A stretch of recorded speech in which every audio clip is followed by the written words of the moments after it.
जब मैं घर गया था तो मुझे दरवाजे के बाहर से ही रोने की आवाजें आ रही थी। मैंने दरवाजा खटखटाया। दरवाजा मेरी माँ ने खोला। वो बेतहाशा रो रही थी। मुझे देखकर मेरे साथ लग गई। कहने लगी, हम तो बर्बाद हो गए, हम लुट गए। मैंने कहा, हुआ क्या है? कहने लगी, तेरी बीवी भाग गई। ये सुनकर मुझे लगा जैसे किसी ने मेरे पाँव के नीचे से जमीन खींच ली। मैंने कहा, अम्मा, आप होश में तो है, वो कहाँ भाग सकती है? अम्मा कहने लगी, अरे मुझे क्या पता, उसने कौन कौन से आशिक पाल रखे थे। अरे मैं ना कहती थी इतनी आज़ादी ना दे, लेकिन तू उसे मैके छोड़ आया। एक हफ्ते बाद तुम्हारा बाप उसे वापस लेकर आया था। तब से ही उसके तेवर मुझे अच्छे नहीं लग रहे थे। हर वक्त छत पे चढ़ी रहती थी और जब मैं पूछती तो कहती कि कपड़े रस्सी पर डाल रही हूँ। मैंने कहा, माँ, उसकी उम्र तो देखें, 13 या 14 साल की है, वो भला क्यों भागने लगी? माँ कहने लगी, बड़ी तेज लड़की है, इतनी सी उम्र में तो उसने हमें जिल्लत के अंधेरों में झोंक दिया। मुझे तो लगा जैसे किसी ने मेरे जिस्म से जान निकाल ली हो। मैं अंदर आया। मेरे बहन भाई चुपचाप गर्दन लटकाए बैठे थे। मेरे वालिद भी अपना सर पकड़े बैठे। अम्मा कहने लगी, परसों रात से ही वो गायब है। मैंने कहा, आपने मुझे बताने की जरूरत नहीं समझी। अम्मा कहने लगी, तुम्हें इतनी दूर क्या बताते, हमारी तो इज्जत का जनाजा ही निकल गया। मैं समझ नहीं पा रहा था कि वो ऐसा कैसे कर सकती है। वो तो मुझसे ही बहुत खौफ खाती थी। फिर जब मैं गया था तो वो बहुत खुश थी। ऐसी तो नहीं थी। मैंने तो उसे हमेशा इस घर के कामों में ही उलझा देखा था। मैं वहीं चारपाई पर ढह सा गया। मुझे अभी भी अपने कानों पर यकीन नहीं हो रहा था। अम्मा मुसलसल रोए जा रही थी। कुछ देर बाद मोहल्ले की कुछ और औरतें आ गई, जो जुलेखा को बुरा भला कहने लगी। वाह भाई वाह, इतनी कम उम्र में इतना बड़ा काम। हम तो इस लड़की को बड़ा सीधा साधा और नेक समझते थे। तुम्हारे घर में से तो कभी सर से दुपट्टा भी नहीं उतारती थी। देखो तो सही, कैसी घुर्नी और बेसनी निकली। मेरा दिल इस बात पर आमादा ही नहीं था। वो ऐसी नहीं थी। मेरे हाथ पकड़ने पर भी वो बेहद हवास होने लगती थी। मेरी माँ से बिना पूछे वो तो अपने कमरे में भी नहीं जाती थी। फिर यूं वो घर से कैसे भाग सकती थी? ये सच नहीं हो सकता था। मैं उसके बारे में इतना बुरा नहीं सोच पा रहा था। मेरी आंखों से आंसू बहने लगे। मेरी आंखों के सामने अब भी उसका वही मुस्कुराता हुआ चेहरा था जब मैंने आखिरी बार उसे देखा था। कुछ देर बाद चच्ची आ गई और रोने पीटने लगी।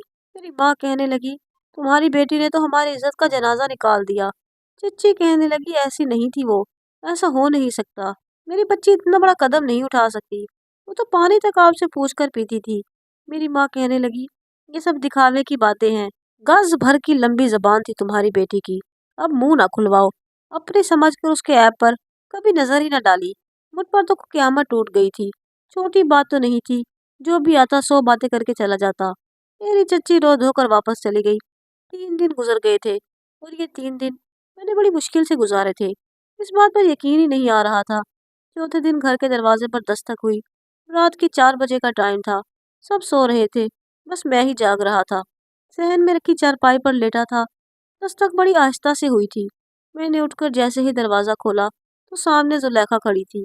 काले रंग की चादर लपेट रखी थी और चेहरे पर नील के निशान थे। आंखों में आंसू थे। मैंने कहा, कहाँ थी तुम? मेरे पूछने पर वो डगमगाते कदमों से अंदर आई और वहीं गिरकर बेहोश हो गई। मैं जुलेखा जुलेखा कह के उसे जगाने लगा। मेरी वालदा और वालिद भी आ गए। जुलेखा को यूं बेहोश देखकर पहले तो सब हैरान हुए। फिर अम्मा कहने लगी, आ गई मुंह काला करके? मैंने अपनी बहन को बोला, ठंडा पानी लेके आओ। मैंने ठंडे पानी के छींटे उसके मुंह पर मारने शुरू किए, लेकिन वो बेसुध लेटी रही। मैंने उसे अपनी गोद में भरा और उसे कमरे में जाकर लिटा दिया। मेरी अम्मा कहने लगी, जब ये होश में आ जाए ना तो इसको तलाक दे देना और उसे घर से निकाल देना। ऐसी लड़की को मैं अपने घर में नहीं रखूंगी। मैंने कहा, पहले उसे होश तो आने दे, मैं उसे पूछूंगा कि हुआ क्या है। मेरी बात सुनकर मेरी अम्मा कहने लगी, अरे पूछना क्या है, कि तुम अंधे हो, तुम्हें नजर नहीं आता? 4 दिन अपने आशिक के साथ मुंह काला करवा के दोबारा से आ गई है। मैं तो ये सोच रही हूँ कि इसको यहाँ पर दोबारा आने की हिम्मत कैसे हुई। मेरे माँ बाप गुस्से में थे। मेरे वालिद भी कहने लगे कि हम इस लड़की को अपने घर में नहीं रखेंगे। मैंने कहा, जब तक मैं हकीकत न जान लूं तब तक कुछ नहीं करूंगा। मेरी अम्मा कहने लगी, अरे तुझ पर कौन सा भूत सवार है उस लड़की का? अरे कोई शादीशुदा लड़की हो, बच्चों की माँ क्यों ना हो, ऐसी बदकारी करे तो मर्द लानत भेजता है। और एक तू है, उसकी झूठी कहानी सुनकर उस पर भरोसा करेगा? मैंने कहा, अम्मा बात तो करनी पड़ेगी। कोई गाय बैल बकरी तो नहीं, मेरी बीवी है। میری ماں کہنے لگی، خبردار خبردار، اس بدکار کو ہمارے گھر میں رکھنے کے لیے کہا تو۔ میں نے کوئی جواب نہیں دیا اور اپنے کمرے میں چلا گیا۔ میری ماں باہر سے چلا چلا کر شور مچا رہی تھی، ارے بدبخت، اس کے کمرے میں کیا کرنے گیا ہے؟ ارے وہ تیرے قابل نہیں ہے۔ میں زلیخا کے پاس آ گیا، اس کے چہرے کی جانب دیکھا تو رنگت پیلی پڑ چکی تھی۔ میں اس کے پاس بیٹھ گیا، آنکھوں کے گرد گہرے ہلکے پڑ چکے تھے اور چہرے کی رونق بالکل ختم ہو چکی تھی۔ میں نے اس کے بال سہلانے شروع کیے، دھیرے سے کہا، زلیخا۔ میں نے دیکھا اس کے چہرے پر عجیب بے چینی تھی، وہ ہوش میں نہیں تھی، لیکن میرا ہاتھ پیچھے جھٹک دیا۔ کہنے لگی، میرے پاس مت آنا، خدا کے لیے میرے پاس مت آنا۔ وہ ڈر رہی تھی، خوف کھا رہی تھی۔ ایک دم سے جیسے اس کی آنکھ کھلی، اس نے تو پہلے کمرے کی طرف دیکھا، پھر میری طرف دیکھا، ایک دم اٹھ کے بیٹھ گئی۔ کہنے لگی، یوسف، مجھے بچا لو۔ وہ وہ یہ کہہ کر رونے لگی۔ میں نے کہا، مجھے بتاؤ تو صحیح، ہوا کیا ہے؟ اس سے پہلے کہ وہ کچھ کہتی، وہ گہری سوچ میں گئی اور خوف کے مارے نہیں میں سر ہلانے لگی۔ کہنے لگی، نہیں نہیں، کچھ نہیں، یہ کہہ کر دوبارہ سے بیڈ پر لیٹ کر رونے لگی۔ میں نے اسے کہا، مجھے بتاؤ تو صحیح، ہوا کیا ہے؟ وہ کہنے لگی، کچھ نہیں ہوا، کچھ نہیں ہوا، یہ کہہ کر پھر سے رونے لگی۔ میں نے کہا، تم مجھے بتاؤ کہ تم کہاں گئی تھی؟ وہ چپ ہو گئی، پھر کہنے لگی کہ میں کچھ نہیں بتا سکتی۔ میں نے کہا، مجھے بتاؤ، میں بہت تکلیف میں ہوں، جو کچھ میں نے تمہارے بارے میں سنا ہے میں اس پر یقین نہیں کر سکتا۔ مجھے بتاؤ، کیا جو اماں کہہ رہی ہیں وہ سچ ہے؟ وہ کہنے لگی، مجھے سونے دو، میں سونا چاہتی ہوں۔ یہ کہہ کر اس نے اپنی آنکھیں بند کر لی، اس کی بند آنکھوں سے بھی آنسو نکل کر تکیے میں گرنے لگے۔ میں نے اپنے ہاتھ سے اس کے آنسو صاف کیے۔ میں نے کہا، سو جاؤ۔ کچھ ہی دیر میں وہ سو چکی تھی، لیکن مجھے نیند نہیں آئی۔ مجھے کیسے نیند آ سکتی تھی؟ میں تو اس کے لیے سرخ رنگ کا لباس لایا تھا اور چوڑیاں لے کر آیا تھا۔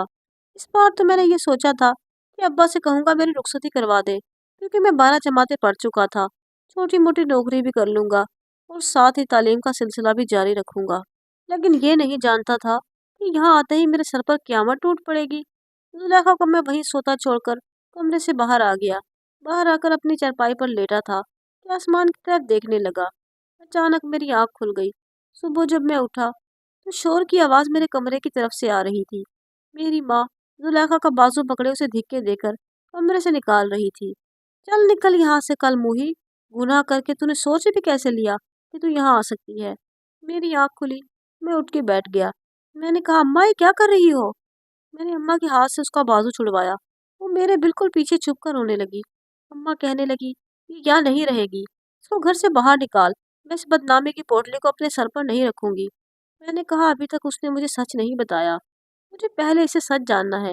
میری ماں کہنے لگی، تیرا تو دماغ خراب ہو گیا ہے، پر ہمارا دماغ خراب نہیں ہے۔ ارے 4 دن کے بعد یہ گھر آئی ہے اور اپنے عاشق کے ساتھ منہ کالا کروا کے۔ شور کی آواز سن کر محلے کی عورتیں بھی ہمارے گھر کے اندر آ گئی۔ زلیخا کو دیکھ کر سب کی نظروں میں سوال تھے۔ میں نے کہا، زلیخا، بتاؤ کہاں گئی تھی؟ کیا تم کسی اور سے محبت کرتی ہو اور کسی اور کے ساتھ بھاگ گئی تھی؟ وہ بالکل گمسم سی کھڑی تھی، کوئی جواب نہیں دے رہی تھی۔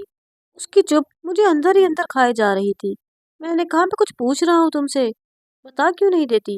وہ کچھ نہیں بولی، ہاتھ جوڑ کر کہنے لگی، مجھے معاف کر دو، مجھے گھر سے مت نکالو، کوئی مجھے قبول نہیں کرے گا۔ میری ماں کہنے لگی، تو اسی قابل ہے تو گلیوں میں دھکے کھائے، تجھے پتا چلے کہ تو نے کیا گناہ کیا ہے۔ لوگ تجھے پتھر ماریں گے، تجھے پتا چلے گا جس گناہ کو تو چھوٹا سمجھتی ہے وہ کتنا بڑا گناہ تھا۔ چل نکل یہاں سے۔ اس سے پہلے کہ میری ماں اسے نکال دے، میں نے اس کا ہاتھ پکڑ لیا۔ میرا دل ہی نہیں مان رہا تھا۔ اس کے چہرے کی طرف دیکھ کر ایسا لگتا تھا جیسے کسی نے اس کی زبان پر چپی لگا دی ہو۔ اس کی آنکھوں میں بہت کچھ تھا، بہت دردناک داستان تھی۔ میری ماں کہنے لگی، دیکھ یوسف، اگر تو اس کا ساتھ دے گا تو یاد رکھ، اس کے ساتھ ساتھ تجھے بھی گاؤں سے نکال دیا جائے گا۔ میں نے کہا کہ اماں، کیوں تماشا بنا رہی ہو؟ اسے پوچھ تو لینے دو۔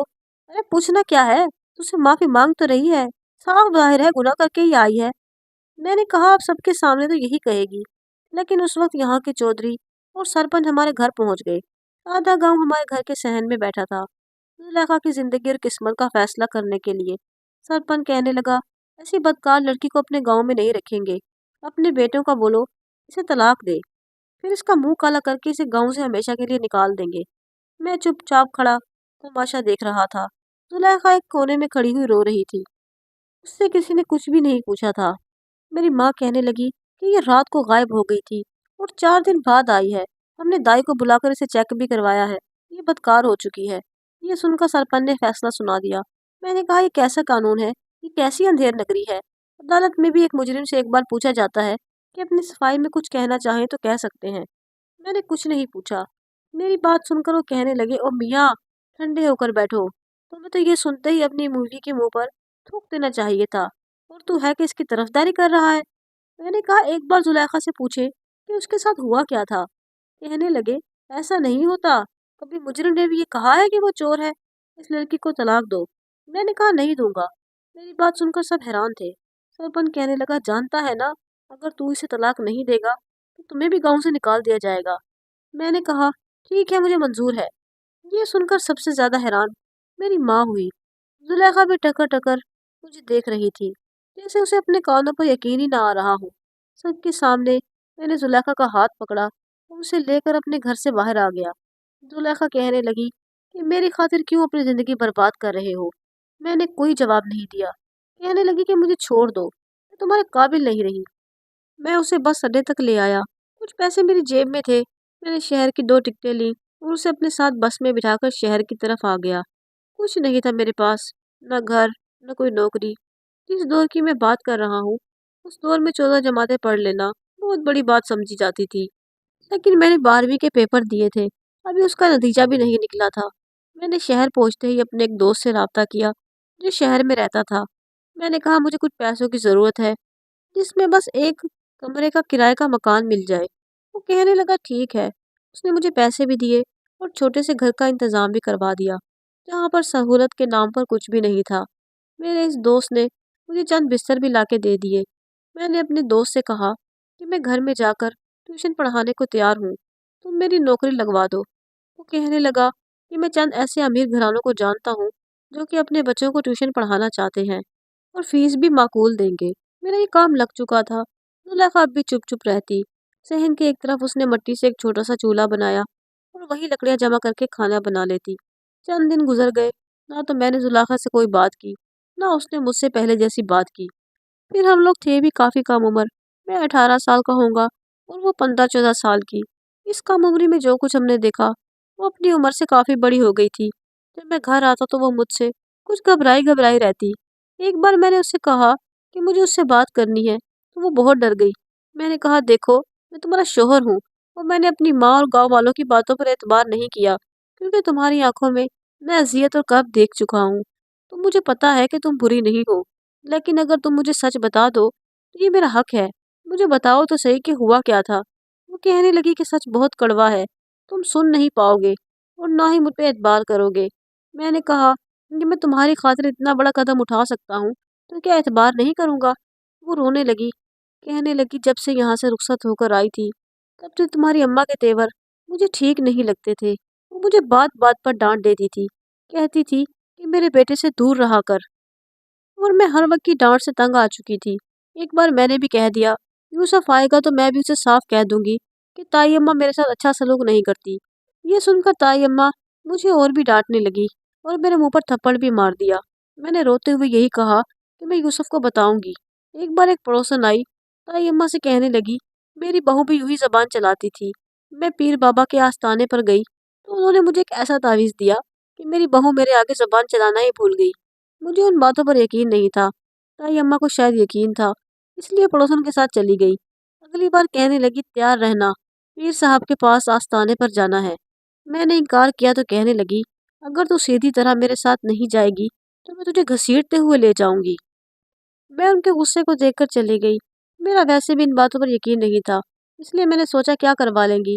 जब मैं वहां गई तो उस पीर ने मुझे देखा तो देखता ही रह गया। फिर कहने लगा, तेरी बहू तेरे लिए बदसुगन है, तेरे बेटे को तुझसे छीन लेगी। इस लड़की का हुस्न तो इस कम उम्र में होश उड़ा देने वाला है, तो फिर जब ये कुछ बड़ी होगी तो तेरा बेटा तो इसी का हो जाएगा। वो कहने लगी, फिर क्या करना चाहिए? वो पीर कहने लगा, इसे 3-4 दिन मेरे पास छोड़ दा। मैं इसका ऐसा मुंह बंद करूंगा कि कभी जिंदगी में मुंह नहीं खोलेगी, और फिर तो इस पर बदकारी का इल्जाम लगा के इसे घर से निकाल देना, क्योंकि इस लड़की के काले साए तेरा घर बर्बाद कर देंगे और तुझे कहीं का नहीं छोड़ेंगे। वो कहने लगी। मैं रोने लगी। कहने लगी, ताई अम्मा, میں آج کے بعد آپ کے سامنے زبان نہیں چلاؤں گی، لیکن مجھے کسی پیر کے آستانے میں نہیں رہنا۔ تائی اماں نے کچھ نہیں بولا، مجھے واپس گھر لے آئی اور پھر اس رات 12 بجے مجھے اٹھایا، کہنے لگی میرے ساتھ چل۔ میں نے کہا مجھے کہیں نہیں جانا، تو میرے منہ پر پٹی باندھ دی اور میرے دونوں ہاتھ پیچھے کی جانب باندھ دیے اور مجھے زبردستی اپنے ساتھ لے گئی۔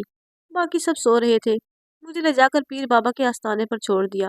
کہنے کے بعد وہ رونے لگی اور میں آگے تمہیں کچھ نہیں بتا سکتی کہ اس پیر نے میرے ساتھ کیا کیا کیا، لیکن مجھ سے کہا تھا کہ اگر تو نے میرا نام لیا تو میں اپنے جنات کے ذریعے تجھے مروا دوں گا۔ کہنے لگی کہ میرے ساتھ بہت برا سلوک کیا گیا، بہت درندگی کی گئی۔ وہ مسلسل روئے جا رہی تھی۔ میں نے اسے اپنے ساتھ لگا لیا، لیکن وہ گھبرا کر پیچھے ہٹ گئی۔ کہنے لگی کہ مجھے مرد ذات سے ڈر لگتا ہے، خوف آتا ہے۔ جو کچھ اس نے مجھے بتایا مجھے بہت افسوس ہو رہا تھا۔ اپنی ماں کی عقل پر بھی پتہ نہیں بہو کو اپنا غلام کیوں بنا کے رکھنا چاہتی تھی۔ بہو کی زبان بندے کی خاطر اس کی زندگی ہی داؤں پر لگا دی۔ میری ماں کو جس چیز کا خوف تھا وہ تو پھر بھی میں کر چکا تھا۔ میں کمرے سے باہر آ گیا اور چھوٹے سے صحن پر بستر بچھا کر لیٹ گیا۔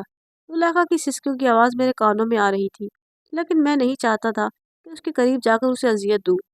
1 مہینے بعد زلیخا کی طبیعت بہت زیادہ خراب رہنے لگی۔ جب میں ڈاکٹر کے پاس لے کر گیا تو جو خبر ڈاکٹر نے سنائی وہ میرے لیے سننا بہت مشکل تھی۔ کہنے لگی کہ آپ کی بیوی حاملہ ہے۔ یہ سن کر وہ رونے لگی۔ ڈاکٹر مجھے بھی دیکھنے لگی، کہنے لگی خود بھی تم اتنے سے ہو اور اپنی بیوی کو تو دیکھو، وہ تو ابھی بہت چھوٹی ہے۔ مجھے سمجھ نہیں آتی کہ ماں باپ اتنی کم عمری میں شادی کیوں کر دیتے ہیں، انہیں آخر کیا شوق ہے۔ دیکھو تو صحیح تمہاری بیوی کتنی کمزور ہے، اس لیے اس کا بہت خیال رکھنا۔ میں نے کہا کہ میں یہ بچہ نہیں چاہتا۔ وہ کہنے لگی تب تو اور بھی زیادہ مصیبت ہو سکتی ہے، یہ بہت کمزور ہے اور تم یہ سوچ رہے ہو کہ ابارشن کروا لوں۔ تمہاری بیوی اس قابل نہیں، اسے کچھ بھی ہو سکتا ہے۔ یہ سن کر میں خود بھی پریشان ہو گیا تھا، لیکن زلیخا کے آنسو نہیں تھم رہے تھے۔ گھر آ کے زلیخا کہنے لگی مجھے اپنے آپ سے گھن آنے لگی ہے، اتنی بڑی اذیت نہیں سہ سکتی میں۔ لیکن اس کڑے وقت میں نے کیسے اسے سنبھالا یہ میں ہی جانتا تھا، اور میں اس تکلیف سے بھی گزر رہا تھا۔ کسی مرد کے لیے یہ بات آسان نہیں ہوتی، لیکن میں کمزور نہیں تھا۔ پورا عرصہ میں نے اسے سنبھالا۔ اس دوران پرائیویٹ تعلیم کا سلسلہ بھی جاری رکھا اور ٹیوشن بھی پڑھانے لگا۔ زلیخا نے ایک بیٹے کو جنم دیا تھا، لیکن اس کی طرف دیکھا تک نہیں، بس روئے جا رہی تھی۔ مجھ سے کہنے لگی اسے کسی بے اولاد جوڑے کو دے دیں، میں اسے نہیں پالوں گی۔ جب نرس نے وہ بچہ میرے ہاتھ میں دیا تو میرا پورا وجود کانپ رہا تھا۔ میرے لیے آسان نہیں تھا یہ سب کرنا، لیکن پھر بھی میں نے سوچا کہ اسے میں خود پالوں گا اور اس کی اچھی تربیت کروں گا، کیونکہ اس کا بھی کوئی قصور نہیں، قصوروار تو میری ماں ہے اور وہ پیر تھا۔ بہت جلد مجھے ایک اچھی سی نوکری مل گئی۔ زلیخا اس بچے سے زیادہ پیار نہیں کرتی تھی، لیکن میں اپنا دل بہت بڑا کر چکا تھا۔ اس بچے کو بالکل اپنی اولاد کی طرح ہی پال رہا تھا۔ پھر مجھے گاؤں سے یہ خبر ملی کہ میری ماں بہت بیمار ہے اور مجھ سے ملنا چاہتی ہے۔ میں زلیخا کو لے کر گاؤں چلا آیا۔ میری ماں بہت بیمار تھی اور میرے سامنے ہاتھ جوڑ رہی تھی۔ کہنے لگی میں نے بہت برا کیا زلیخا کے ساتھ، اس لیے دیکھو اللہ نے مجھے بستر سے لگا دیا۔ زلیخا بھی رونے لگی۔ میری ماں نے اپنے جرم کا اعتراف میرے سامنے کر لیا تھا۔ زلیخا کو لائی بھی میں اسی لیے تھا تاکہ اپنی نوکرانی بنا کے رکھوں۔ پھر یہ خبر ملی کہ پیر کو پولیس پکڑ کے لے گئی، کیونکہ اس نے کئی لڑکیوں کی زندگیاں برباد کی تھی۔ گاؤں والوں کو بھی عقل آ گئی تھی کہ پیر سچے نہیں ہوتے، جھوٹے ہی ہوتے ہیں۔ میں نے اپنی ماں کا علاج کروایا اور وہ کچھ ہی مہینے میں ٹھیک ہو گئی، لیکن میں گاؤں واپس نہیں گیا۔ اپنی رہائش شہر میں ہی رکھی اور کسی کو یہ بھی نہیں بتایا کہ یہ بچہ کس کا تھا اور کس کا نہیں، یہاں تک کہ اپنی ماں کو بھی نہیں۔ زلیخا میری بہت عزت کرتی ہے اور مجھ سے محبت بھی بہت کرتی ہے۔ میرے 2 بیٹے اور بھی ہیں، جیسی محبت زلیخا اپنے بچوں سے کرتی ہے اس بچے سے نہیں کرتی۔ میں کہتا ہوں پرانی باتیں بھول جاؤ تو کہتی ہے کہ میں آپ جیسا ضعف نہیں رکھتی، میں اسے چاہ کر بھی وہ پیار نہیں دے سکتی، شاید یہ اس کے اختیار میں نہیں تھا۔ لیکن میرا بڑا بیٹا مجھ سے بہت مانوس ہے، اس لیے ماں سے زیادہ میری بات مانتا ہے۔ میں اسے حافظ قرآن بنا رہا ہوں اور میں چاہتا ہوں کہ وہ ایک نیک مسلمان اور ایک اچھا شہری بنے، اور ایک اچھا مسلمان ہونے کے ناطے میرا یہی فرض ہے۔ آپ کا کیا خیال ہے؟ مجھے امید ہے کہ آپ کو یہ کہانی ضرور پسند آئی ہوگی۔